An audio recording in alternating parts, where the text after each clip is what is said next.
नमस्कार दोस्तों, स्वागत है आपका स्टडी ग्लोस पे। देखिए, रशिया और यूक्रेन के बीच में जो वार चल रही है, इससे इम्पोर्टेंट जो न्यूज़ है हमारे सामने आई है। पहली न्यूज़ ये है कि यूक्रेन ने यहाँ पर यूरोपीय यूनियन की जो सदस्यता है उसके लिए निवेदन किया है, एक अपील की है। और साथ ही कल ही बेलारूस में रूस और यूक्रेनियन जो डेलीगेशंस हैं उनके बीच में एक पीस टॉक ऑर्गेनाइज हुई थी। उसमें क्या डिस्कस हुआ हम इस वीडियो में जानने की कोशिश करेंगे और बहुत कुछ हम जानेंगे यूरोपीय यूनियन के बारे में भी। तो इसे प्रेजेंट करता हूं मैं। मेरा नाम है सौरभ स्वामी।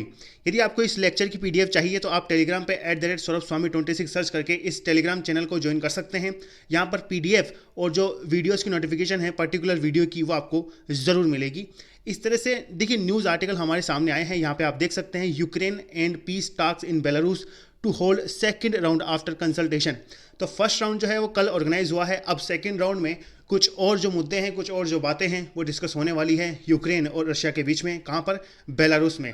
देखिए, एक चीज़ आपको ये जरूर जाननी है कि एक न्यूज़ आर्टिकल हमारे सामने ये भी आया है कि यूक्रेन ने यहाँ पर अपील करी है इमीडिएट यूरोपीय यूनियन की मेंबरशिप के लिए। और यहाँ पर जो जेलेंस्की की है प्रेसिडेंट, इन्होंने इस चीज़ को भी मेंशन किया है, I am sure it is possible.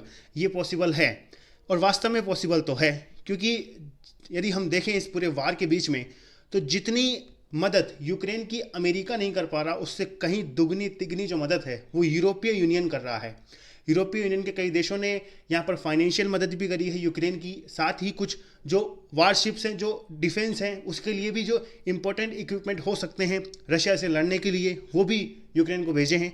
इस वजह से यूक्रेन की मदद करने के लिए प्रेजेंट टाइम पर एक ऑर्गेनाइजेशन वास्तव में काफ़ी रिस्पॉन्सिबल आप मान सकते हैं, और वो है यूरोपीय यूनियन। तो इन सब चीज़ों को देखते हुए यूक्रेन ने यहाँ पर यूरोपीय यूनियन की मेंबरशिप के लिए भी अप्लाई कर दिया है। बाय द वे, स्टडी ग्लोस के मोबाइल एप्लीकेशन पर यूपीएससी पर्सपेक्टिव से काफ़ी इंपॉर्टेंट कोर्सेज अवेलेबल है। आप यहाँ पर 10% का डिस्काउंट भी पा सकते हैं और शिवरात्रि के ऊपर ऑफर भी चल रहे हैं। तो आप स्टडी ग्लोस का मोबाइल एप्लीकेशन जरूर डाउनलोड कीजिए, और यदि आपको ये वीडियो अच्छा लगे तो इसे लाइक करें, शेयर करें और सब्सक्राइब कीजिए। एक इंपॉर्टेंट क्वेश्चन का आंसर आपको कमेंट बॉक्स में जरूर लिखना है।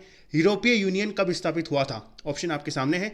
यूरोपीय यूनियन को कब स्थापित किया गया था, यह आपको कमेंट बॉक्स में जरूर लिखना है, और इसका सही उत्तर आपको वीडियो में ज़रूर मिलेगा जब हम यूरोपीय यूनियन के बारे में कुछ इंपॉर्टेंट फैक्ट्स की बात करेंगे। तो देखिए, अभी कुछ दिनों पहले एक खबर हमारे सामने ये भी आई थी कि यूक्रेन ने यहाँ पर रिजेक्ट कर दिया है बेलारूस को इस पीस टॉक के लिए।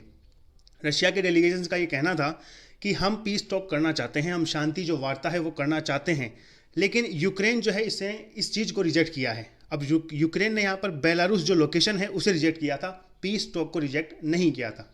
टोटल 5 जो लोकेशन है दरअसल वो सजेस्ट करी गई थी यूक्रेन के द्वारा, जिसमें बाकू भी था, जिसमें बुखारेस्ट भी था। इस तरह की लोकेशन हमारे सामने आई थी, लेकिन चूंकि व्लादिमीर पुतिन ने यहाँ पर अलर्ट किया था पूरे वर्ल्ड को कि वह न्यूक्लियर वेपन का यूज़ भी कर सकते हैं इस पूरे वार में, तो इस चीज़ को समझते हुए यूक्रेन ने यहाँ पर एग्री किया था कि वह पीस टॉक जो है अब बेलारूस में करने के लिए तैयार है। और देखिए, यूक्रेनियन जो ऑफिस है वहाँ सर, हम यदि बात करें तो जो जेलेंस्की की जो डिमांड है उनको आप यहाँ पे समझ सकते हैं। इस पीस टॉक में डिमांड की गई थी जेलेंस्की के द्वारा, और जो डिमांड है वो ये थी कि रशियन ट्रूप्स जो अभी प्रेजेंट टाइम पे कीव और खार्किव में घुस चुके हैं वो तुरंत खाली हों, और ये जो क्रीमिया और डॉनबेस रीजन जो रशिया ने कब्जा लिया है उसके ऊपर भी बातचीत चले, वो भी यूक्रेन का ही पार्ट बने। इस तरह के जो स्टेटमेंट है प्रेजेंट टाइम पे यूक्रेनियन ऑफिस से आए हैं, यदि ये पीस टॉक ऑर्गेनाइज होती है तो। और ऐसा दरअसल रशियन मीडिया ने डिनोट किया है इस चीज़ को। और ये जो सीज फायर, यदि हम इस शांति वार्ता की बात करते हैं तो ये जो वार्ता है ये सोमवार को समाप्त हुई है। इसका पहला राउंड समाप्त हुआ है। वार्ता का जो अगला दौर है, ये जो अगली टॉक है, ये पोलिश बेलारूस जो बॉर्डर है वहाँ पर होगी। स्पुतनिक ने यहाँ पर ये बताया है कि रूस का जो प्रतिनिधित्व मंडल है उसके प्रमुख व्लादिमीर मेंडिस्की ने हवाला देते हुए ये बताया कि हम बातचीत जारी रखने पर सहमत हुए हैं। यहाँ पे आप देख सकते हैं, इन्होंने काफ़ी स्पेसिफिकली मेंशन किया है कि we agree to keep the negotiation going. मतलब देखा जाए तो इनडायरेक्टली आप ये मान सकते हैं कि रशिया जो है डायरेक्टली इस वार को नहीं चाहता।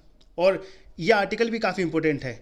Russia's and UN envoy says no plan to occupy Ukraine. मतलब रशिया का अभी कोई प्लान नहीं है यूक्रेन को ऑक्यूपाई करने का।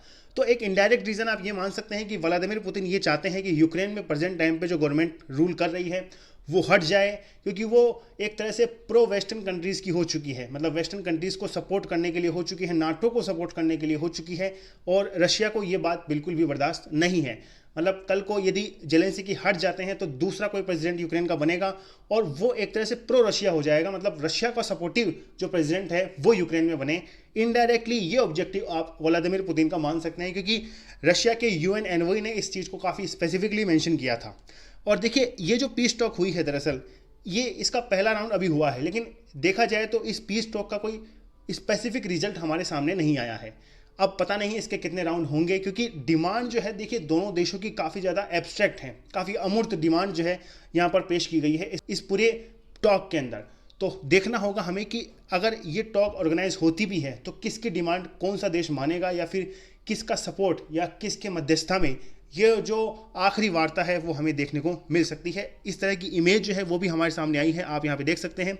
इधर रशियन के डेलीगेशंस हैं, इधर यूक्रेनियन डेलीगेशन, और बेलारूस में ये जो पीस टॉक है वो ऑर्गेनाइज हुई है। रिपोर्ट्स के मुताबिक यदि हम बात करें तो आने वाले दिनों में शांति वार्ता का जो अगला दौर है वो शुरू होगा, और रूसी प्रतिनिधित्व मंडल ने कहा है कि दोनों पक्षों ने कुछ बिंदुओं की पहचान करी है, जो स्पेसिफिक पॉइंट है जिसके ऊपर बात की जा सकती है उनकी पहचान कर ली गई है, जिससे वे सामान्य पदों पर जो आने वाले फ्यूचर में जो भविष्यवाणी है वो कर सकते हैं, एक तरह से जो वार्ता है वो कर सकते हैं, और जो सिचुएशंस उन्हें प्रेडिक्ट कर सकते हैं जिससे ये जो वार है उसे रोका जा सके। इसी बीच में एक इंपॉर्टेंट न्यूज़ ये भी आई थी कल कि जो जेलेंस्की है, जो यूक्रेनियन प्रेसिडेंट है, ये चाहते हैं कि ये यूरोपियन यूनियन का मेंबर बने, मतलब एक तरह से यूक्रेन जो है अब यूरोपीय यूनियन का मेंबर बनना चाहता है, और इसके लिए काफ़ी इमीडिएट एक्शन ये चाहते हैं, मतलब जल्दी से जल्दी यूक्रेन जो है वो यूरोपीय यूनियन का पार्ट बन जाए, और कहीं ना कहीं यूक्रेन के पास एक परफेक्ट और जो रियल सपोर्ट है वो यूक्रेन को मिल सके, क्योंकि पता नहीं ये वार जो है आगे कितने दिनों तक चल सकती है,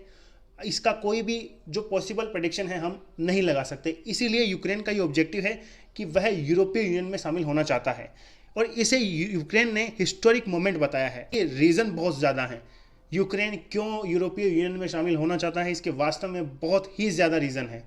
एक आर्टिकल यहाँ पे आप देख सकते हैं, European union agrees to give 500 million euros in arms aid to Ukrainian military in watershed move.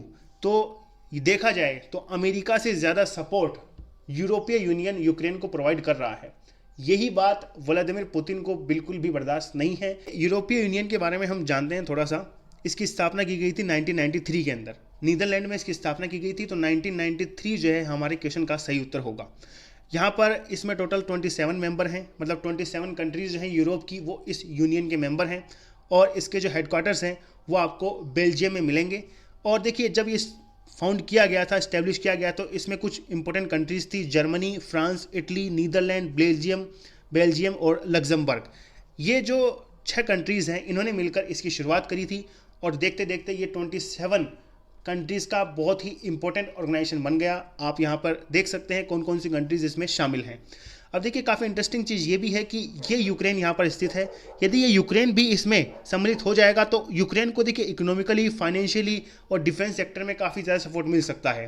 और 27 कंट्रीज़ जो हैं यूरोपीय यूनियन में शामिल हैं। यूरोपीय यूनियन जो है एक लार्ज इकोनॉमिकल ऑर्गेनाइजेशन है, जो कहीं ना कहीं काफ़ी इंपॉर्टेंट ऑर्गेनाइजेशन माना जाता है इकोनॉमिक फील्ड के अंदर। देखिए इसमें पहले 28 कंट्री टोटल, लेकिन 31 जनवरी 2020 को इंग्लैंड को, यूके को इससे हटा दिया गया।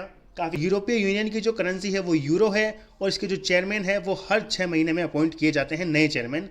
और यूरोपीय देशों के आपसी सामंजस्य के आधार पर ये जो यूरोपीय यूनियन है ये काम करता है, जिससे यूरोप के जितने भी कंट्रीज़ हैं वो डेवलप रह सकें, आपस में एक दूसरे की मदद कर सकें, और फाइनेंशियली, इकोनॉमिकली, डिफेंस सेक्टर में, हर चीज़ में ये जो देश हैं इनकी एक यूनिटी जो है उसका ऑब्जेक्टिव आप यूरोपीय यूनियन मान सकते हैं। देखिए यूरोपीय यूनियन जो है वास्तव में यूक्रेन की काफ़ी मदद कर रहा है इस वार में।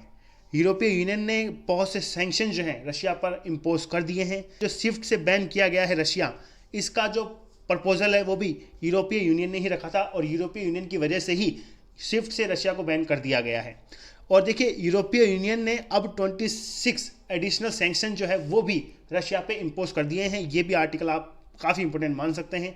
तो प्रेजेंट टाइम पे आप ये मान सकते हैं कि रशिया और यूक्रेन के बीच में ये वार नहीं चल रहा। दरअसल ये जो वार है ये रशिया और यूरोप और यूक्रेन के बीच में चल रहा है। क्योंकि यहाँ पे आप आर्टिकल देख सकते हैं, Russia faces financial melt down as sanction slam its economy, और इसका काफ़ी बड़ा इंपैक्ट रशिया पे आपको ज़रूर देखने को मिलेगा। यहाँ पर जो प्रोटेस्ट है वो शुरू हो चुका है, ये कल का आर्टिकल है। More than 2000 arrested in anti war protest in Russia. और देखिए ये जो प्रोटेस्ट है दरअसल ये इसलिए नहीं चल रहा इनडायरेक्टली कि रशिया जो है यूक्रेन पर निवेदन कर रहा है, आक्रमण कर रहा है। एक रीज़न आप ये भी मानिए कि रशिया की इकोनॉमिकल स्ट्रक्चर में काफ़ी बदलाव आया है इस सैंक्शन से।